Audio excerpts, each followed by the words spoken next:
ഈ കാറ്റിനോട് പോലും ഞങ്ങൾക്ക് നന്ദി പറയാനായിട്ടുണ്ട്. ഓരോ ദിവസവും വഴി നടത്തിയ സ്നേഹത്തെ ഓർത്ത് കഴിഞ്ഞാൽ ഞങ്ങൾക്ക് കാണുന്ന കാഴ്ചകൾ എല്ലാം നന്ദിയുടേതാണ്. മിസ്റ്റർ ലൂക്കായുടെ സുവിശേഷം 1-ാം അധ്യായം 37-ാം വാക്യം. ആദ്യം അതിൻ്റെ അർത്ഥങ്ങളിലേക്കൊന്നും പോയിരുന്നില്ല. ദേവാലയ നിർമ്മാണത്തിൻ്റെ ഓരോ ഘട്ടങ്ങളിൽ കടക്കുമ്പോഴാണ് മനസ്സിലായത് ദൈവത്തിന് ഒന്നും അസാധ്യമല്ലെന്നുള്ള സത്യം. സ്നേഹമുള്ളവരെ, ഈ ഒരു ദേവാലയ നിർമ്മാണ പ്രവർത്തനങ്ങളിൽ ഞങ്ങൾക്ക് ലഭിച്ചത് വെറുമൊരു ദേവാലയം അല്ലെങ്കിൽ പള്ളിയല്ല, മറിച്ച് ഒരു വിശ്വാസ സാക്ഷ്യമാണ്. ഇനി മുതൽ ജീവിക്കാനായിട്ട് ഞങ്ങളുടെ ദൈവം ജീവനുള്ള ദൈവമാണെന്ന് മറ്റുള്ളവരുടെ മുമ്പിൽ ഏറ്റുപറയാനായിട്ട് ഒരു അത്ഭുതം കൂടിയാണ് ഈശോ ഞങ്ങൾക്ക് നൽകിയിട്ടുള്ളത്. കാരണം ഇതൊരു അത്ഭുതം തന്നെയാണ്. 150 വീടുള്ള വെറും ഗ്രാമപ്രദേശമാണ് ഈ കുട്ടംകുളം. കൂടുതലായിട്ട് ഒന്നും ചോദിക്കാനായിട്ടില്ല. എന്തെങ്കിലും ചോദിച്ചു കഴിഞ്ഞാൽ അവരുടെ അവസ്ഥ കണ്ടാൽ നമുക്കത് കൂടുതലായിട്ട് ചോദിക്കാനും സാധിക്കില്ല. ജോബിച്ചം മുതൽ തുടങ്ങി വെച്ച വലിയ ഒരു യാത്രയായിരുന്നു ഇത്. മൺമറഞ്ഞു പോയ മഞ്ഞളിച്ചൻ ഇതിനുവേണ്ടി ഒത്തിരിയേറെ കഷ്ടപ്പെട്ടിട്ടുണ്ട്. അച്ഛൻ ഓർക്കുകയാണ്. തുടർന്ന് വന്ന ഫ്രജച്ചനും കൊറോണയ്ക്കിടയിലും ഇതിൻ്റെതായ പേപ്പർ വർക്കുകളൊക്കെ ചെയ്തിട്ടുണ്ട്. ദൈവനിയോഗം ഒരുപക്ഷെ എനിക്കായിരിക്കും ലഭിച്ചിട്ടുണ്ടാകുക. സെമിനാരിൽ പഠിക്കുമ്പോൾ ഓരച്ഛന്മാരൊക്കെ ദേവാലയങ്ങൾ പണിത് അതിന് വെഞ്ചിരിപ്പൊക്കെ നടത്തുമ്പോൾ ഞാൻ അങ്ങനെ മനസ്സിൽ കരുതാറുണ്ട്, എൻ്റെ ജീവിതത്തിൽ ഞാൻ ഒരിക്കലും ഒരു പള്ളി പണിയില്ലെന്നുള്ളത്. കാരണം അതിൻ്റെതായ ബുദ്ധിമുട്ടുകളും അതിൻ്റെതായ ത്യാഗങ്ങളും കണ്ട് അത് അത്തരത്തിലുള്ള അച്ഛന്മാരിലൂടെ കടന്നു പോയിട്ട് എന്ന് മനസ്സിലിങ്ങനെ തീരുമാനിച്ചൊരു പഴയ കാലമാണ്. പക്ഷേ മോശയെ വിളിച്ച, വിക്കനെ വിളിച്ച ദൈവം ഒരുപക്ഷെ എന്നെയും വിളിച്ചു എന്ന് കരുതുകയാണ്. സ്നേഹമുള്ളവരെ, വാക്കുകളിൽ പറഞ്ഞൊതുക്കുന്നതല്ല നന്ദി നമുക്കറിയാം. ഈ ഒരു ദേവാലയത്തിൽ ഒരുപക്ഷെ കുട്ടംകുളങ്കാരെ പണിത് വിയർത്ത് ചോര ചിന്തിയ ഈ മണ്ണിലെ ദൈവം കൊടുത്ത കൂലിയാണ് ഈ ദേവാലയം. പകലിൻ്റെ അധ്വാനം മുഴുവൻ സഹിച്ച് വെയിൽ കൊണ്ട് കരുവാളിച്ച് വീട്ടിലെത്തി കുറച്ചു നേരം കിടന്നുറങ്ങാം, അല്ലെങ്കിൽ ഭക്ഷണം കഴിച്ച് മക്കളോടുകൂടെ ചെലവഴിക്കാമെന്ന് കരുതി വീട്ടിലെത്തുന്ന അവരെ ഞാൻ വിളിക്കാറുണ്ട്, പള്ളിപ്പണിക്ക് സമയമായി എന്ന് പറഞ്ഞ്. യാതൊരു മടി കൂടാതെ അവർ വീണ്ടും ദേവാലയത്തിൽ എത്തിച്ചേരുകയാണ്. 1265 ദിവസങ്ങൾ ഞങ്ങളുടെ ജീവിതത്തിൽ ഞങ്ങൾക്ക് മറക്കാനായിട്ട് സാധിക്കില്ല. അത്രയേറെ ഞങ്ങൾ പ്രാർത്ഥിച്ചിട്ടുണ്ട്, അത്രയേറെ ദൈവത്തിൻ്റെ മുമ്പിൽ കരഞ്ഞിട്ടുണ്ട്, തമ്പുരാൻ്റെ മുമ്പിൽ കൈവിരിച്ചു പിടിച്ചിട്ടുണ്ട്, സങ്കടത്തോടെ കാര്യങ്ങൾ പറഞ്ഞിട്ടുണ്ട്. ദൈവദൂതനെ പോലെ കർത്താവ് ഞങ്ങൾക്ക് ഉത്തരവരുളിയിട്ടുണ്ട്. അതിൻ്റെ ഫലമാണ് ഈ ദേവാലയം. ഒരിക്കൽ കൂടി ദൈവത്തിന് മുമ്പിൽ നന്ദി പറയുകയാണ്.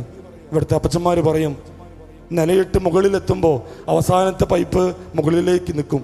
ഇപ്പോൾ ഏത് ബിൽഡിങ്ങിൻ്റേതായാലും അതിലൂടെ ദൈവം നിലയിറങ്ങി വന്നാലാണ് അച്ഛാ ഈ ദേവാലയം പണിത് അവസാനിക്കാനായിട്ട് സാധിക്കുക. സ്നേഹമുള്ളവരെന്നും വിശ്വസിക്കുക, ദൈവം നിലയിറങ്ങി വന്ന മണ്ണാണ് കുട്ടംകുളത്തിൻ്റെ മണ്ണ്. അതുകൊണ്ടാണ് ഇത്രയും മനോഹരമായ ദേവാലയം ഞങ്ങൾക്ക് സ്വന്തമായിട്ട് ലഭിച്ചിട്ടുള്ളത്. ഈ 3.5 വർഷവും ഞങ്ങളുടെ കുടുംബം തന്നെയായിരുന്നു. പ്രിയപ്പെട്ട ആൻഡ്രൂസ് പിതാവിനെ നന്ദിയോടുകൂടി ഓർക്കുകയാണ്. അച്ഛൻ പിതാവ് ഇവിടേക്കുള്ള മാറ്റം കിട്ടി വരുമ്പോൾ എന്നോട് പറഞ്ഞൊരു കാര്യമുണ്ട്, അവിടെ ദേവാലയ നിർമ്മാണമാണ്, നീ അധികം ശ്രദ്ധിക്കേണ്ട, കൊറോണയല്ലേ. ഞാൻ രക്ഷപ്പെട്ടു എന്ന് കരുതിയ വ്യക്തിയാണ്. കാരണം കൊറോണ സമയത്ത് എല്ലാം അടഞ്ഞു കിടക്കുകയാണ്. പിന്നീടൊരു മാറ്റം വരുമ്പോൾ ഇവിടുത്തെ ആളുകളുടെ തീഷ്ണത, ഇവരുടെ വലിയ പ്രവർത്തനങ്ങളൊക്കെ കണ്ട് ഞാൻ പിതാവിനോട് വീണ്ടും പറഞ്ഞു, പിതാവേ അവർ ദേവാലയ നിർമ്മാണത്തിൽ അത്രയേറെ ആഗ്രഹത്തിലാണ് നിൽക്കുന്നത്. പിതാവ് പറഞ്ഞു, നീ കണ്ടറിഞ്ഞ് ചെയ്യാനായിട്ട്. അങ്ങനെയാണ് ശ്രമദാനമെന്ന ആ ചിന്തയിലേക്ക് വന്നത്. കോടികളും ലക്ഷങ്ങളൊക്കെ വരുന്ന ഒരു ദേവാലയ നിർമ്മാണത്തിലെ ശ്രമദാനമെന്ന വലിയ റിസ്ക് എടുക്കാനായിട്ട് എനിക്ക് തോന്നിയത് ഇവരുടെ മുഖങ്ങൾ കണ്ടുകൊണ്ട് തന്നെയാണ്. 1.5 വർഷക്കാലം ഈ കുട്ടംകുളംകാർ എന്നോട് പെരുമാറിയ രീതി, അവരുടെ ജീവിതം, ഞങ്ങൾ തമ്മിൽ അടുപ്പം, ഒരുമിച്ചുള്ള പ്രവർത്തനങ്ങൾ, ഒരു കുടക്കീഴിലൊരു കുടുംബം പോലെ മുന്നോട്ട് പോകും എന്ന് ഉറപ്പ് വന്നതുകൊണ്ടാണ് പിതാവിനോട് എനിക്ക് ഉറപ്പ് പറയാൻ സാധിച്ചത് ശ്രമദാനത്തിൽ ചെയ്യാനായിട്ട്. എൻ്റെ ആദ്യ ഇടവകയാണിത്. 5 വർഷം കൊച്ചച്ഛനായിട്ട് 5 വർഷം ഈ ദേവാലയത്തിൽ ഇപ്പോൾ പൂർത്തിയാക്കി. സ്നേഹമുള്ളവരെ, അവയൊന്ന് പിതാവിനേറെ നന്ദി പറയുകയാണ്. പിതാവ് ഇടയ്ക്ക് ചോദിക്കാറുണ്ട്, പണി കുറെ കൂടുതലാണല്ലടാ. ആ ഒരു ചോദ്യത്തിൽ ഒത്തിരിയേറെ ആശ്വാസമുണ്ട്. ഇതിൽ പോകുമ്പോഴൊക്കെ കടന്നു വരാറുണ്ട്. ഞങ്ങളുടെ അധ്വാനങ്ങളിൽ ഞങ്ങളെ പ്രോത്സാഹിപ്പിക്കാറുണ്ട്. ഇന്നിവിടെ ഉപയോഗിക്കുന്ന ജനറേറ്റർ അത് അതിരൂപത ഞങ്ങൾക്ക് നൽകിയതാണ്. പിതാവാണ് അത് നിർദ്ദേശിച്ച് ഞങ്ങൾക്ക് നൽകിയിട്ടുള്ളത്. ഏറ്റവും സ്നേഹത്തോടുകൂടെ അഭിമന്യ പിതാവിനും ടോണി പിതാവിനും കുരിയിലെ അച്ഛന്മാർക്കും എല്ലാ വികാരജനാന അച്ഛന്മാർക്കും ചാൻസലർ അച്ഛനും എല്ലാവർക്കും ഏറ്റവും സ്നേഹത്തിൽ നന്ദി ഈ സമയം പറയുന്നു.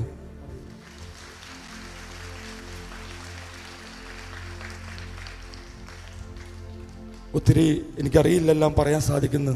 ആരും വിഷമം വിചാരിക്കരുത്. കുറേ എഴുതി കൊണ്ടുവന്നിട്ടുണ്ട്, പക്ഷെ ഒന്നും ഞാൻ നോക്കുന്നില്ല, നോക്കാൻ പറ്റണില്ല. അച്ഛന്മാരെ എൻ്റെ ബാച്ചുകാരുണ്ട്. ഇന്നലെ മുതൽ ഇവിടെ ഓടി നടന്ന അച്ഛന്മാരുണ്ട്. പള്ളിപ്പണിക്ക് കല്ലിട്ടന്ന് മുതൽ ഞാൻ കുറേ അച്ഛന്മാരെ പോയി കാണാറുണ്ട്, ഒരു ആശ്വാസത്തിനായിട്ട്, എന്താണ് ചെയ്യേണ്ടതെന്നറിയാതെ. പക്ഷേ കൂടെ നിന്ന് ഒരു കുടുംബം പോലെ കരുതിയ എൻ്റെ സഹ അച്ഛന്മാർ, സഹോദരങ്ങൾ ഇന്നലെയും ഇന്നുമായിട്ടും മുന്നേയും എപ്പോഴും എന്നും കൂടെയുള്ളതൊരു ബലം തന്നെയാണ്. കുറേ അച്ഛന്മാർ മെസ്സേജ് അയച്ചു, പ്രാർത്ഥിച്ചു, വിളിച്ചു, സാമ്പത്തികമായിട്ട് സഹായിച്ചു. അവരെല്ലാവരെയും ഈ സമയം നന്ദിയോടുകൂടെ ഓർക്കുകയാണ്.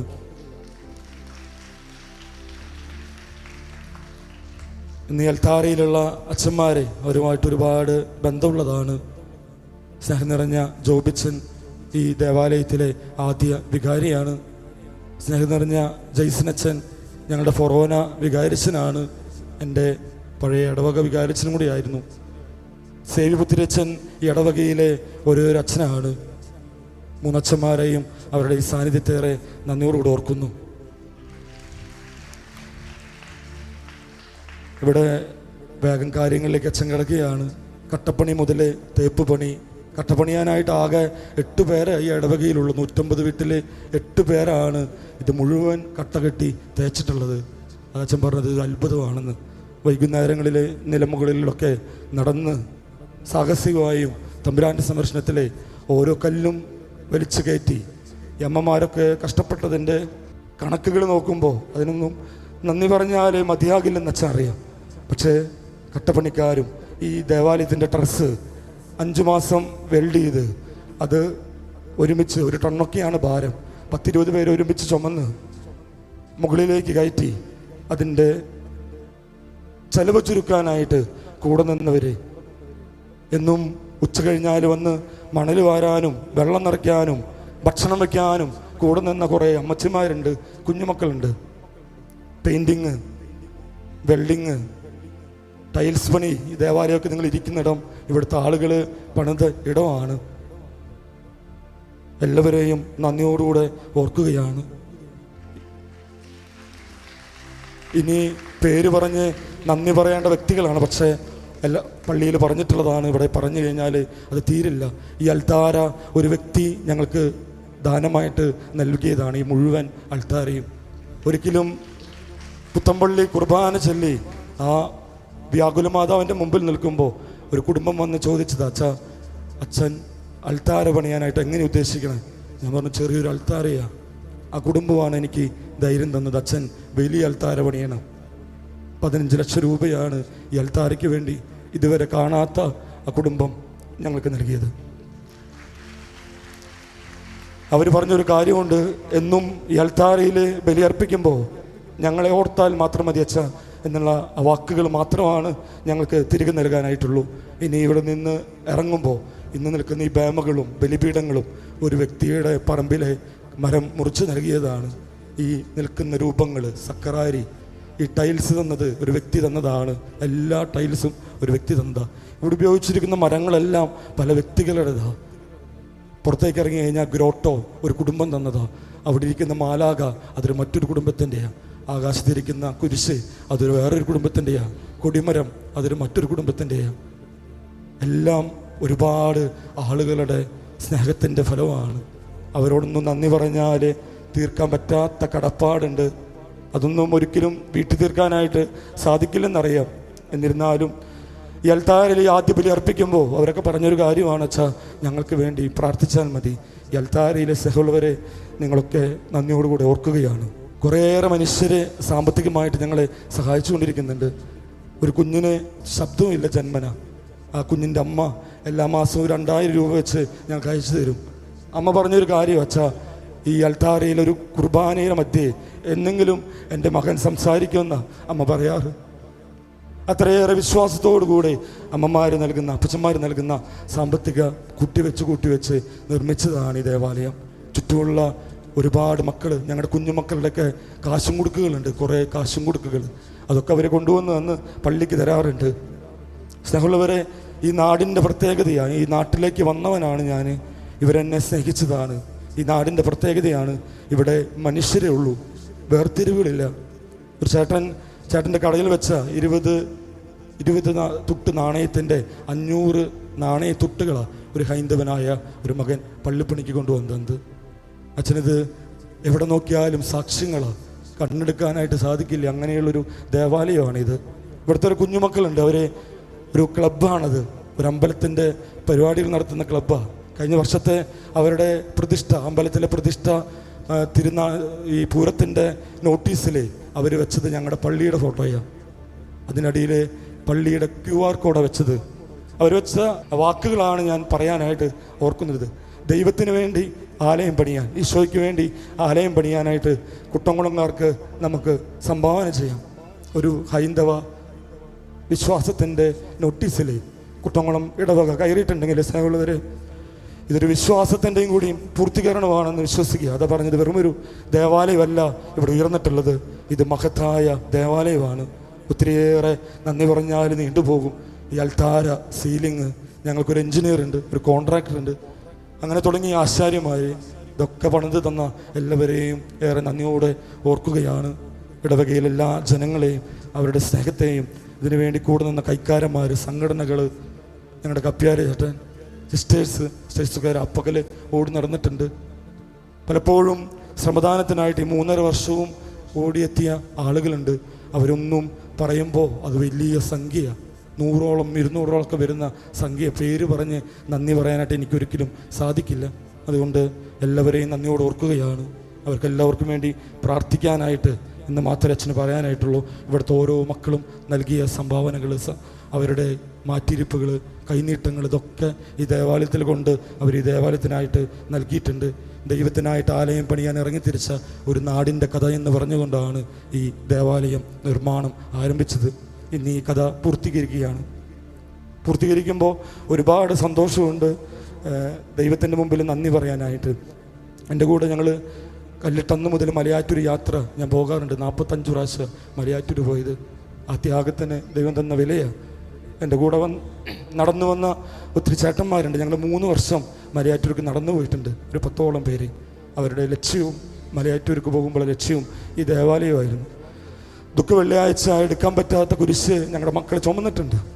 അതിൻ്റെ ലക്ഷ്യവും ഈ ദേവാലയ നിർമ്മാണമായിരുന്നു. 3.5 വർഷം നോമ്പെടുത്ത് പ്രാർത്ഥിക്കുമ്പോൾ എനിക്ക് ആശ്വാസമായതും തണലായതും എൻ്റെ അപ്പച്ചനമ്മയാണ്.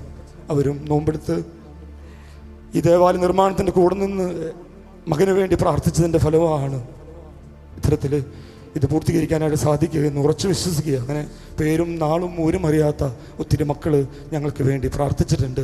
സഹുള്ളവരെ അച്ഛൻ അവസാനിപ്പിക്കുക. എനിക്കറിയില്ല എത്ര പേരുടെ പേരുകൾ വിട്ടുപോയി, ആരെ ഓർക്കാതിരുന്നു. എല്ലാവരെയും ദൈവനാമത്തിൽ ഓർക്കുക, ആരും മനഃപൂർവ്വമല്ല, ഉള്ളിൻ്റെ ഉള്ളിലുണ്ട്. പറഞ്ഞു കഴിഞ്ഞാൽ തീരില്ല, സമയം വൈകാനും പാടില്ല. ഈ ദേവാലയത്തിനെ ഞാൻ എപ്പോഴും പറയും, ഇത് കട്ട കൊണ്ടോ മരം കൊണ്ടോ ഇഷ്ടിക കൊണ്ടല്ല പണിതത്, നമ്മുടെ ആയുസ് കൊടുത്തുകൊണ്ട് പണിതതാണ്, ജീവൻ കൊടുത്തുകൊണ്ട് പണിതതാണ്. അതുകൊണ്ട് ഇതിൽ ഈശോ വസിക്കുന്നുണ്ട്, ഒരു സംശയമില്ല. എന്നും പാടുന്നൊരു പാട്ടുണ്ട് ഞങ്ങൾ ഈ അൾത്താരയിൽ നിന്ന് പാടാനായിട്ട്. അത് അവസാനമായിട്ട് നമുക്ക് എല്ലാവർക്കും ഒരുമിച്ച് പാടാനായിട്ട് ഈ ഒരവസരം ഉപയോഗിക്കുകയാണ്. നിങ്ങൾക്കറിയാം അത് പാടുന്ന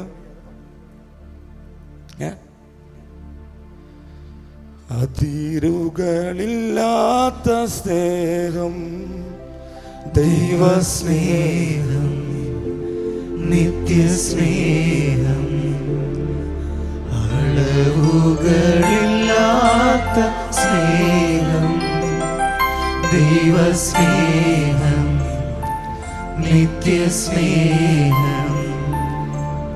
ഒരിക്കൽ കൂടി എല്ലാവർക്കും നന്ദി പറയാണ്.